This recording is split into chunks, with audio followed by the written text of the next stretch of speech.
Па на некој начин државен удар е кога после изборите ќе се донеси платформа во друга држава, а ќе се однесува на вашата држава, во случајот на нашата држава Република Македонија.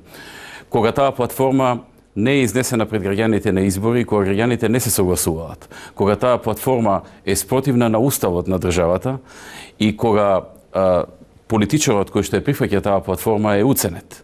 Граѓаните не гласаа за таа платформа. Тие не беа запознаени пред само месец или два на изборите дека Зоран Заев ќе прифати таква платформа и со таа платформа мнозинството македонци ќе се однесат во опозиција со цел малцинството македонци и мнозинството албанци во Македонија да ја донесат таа платформа. Така гледано може да се каже дека е еден вид на државен удар.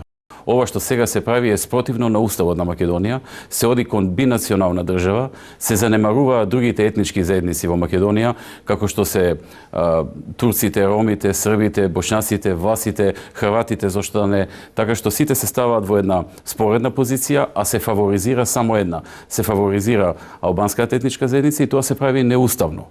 Тоа се прави без да се најави на изборите, со платформа подпишана во друга држава под покровителство на друг премиер, на премиерот Еди Рама, што вчера беше и потврдено од една од партиите кои учествуваа таму, партијата Беса, која јавно кажа дека целата идеја и целото пишување на платформата било под покровителство на државата Република Албанија.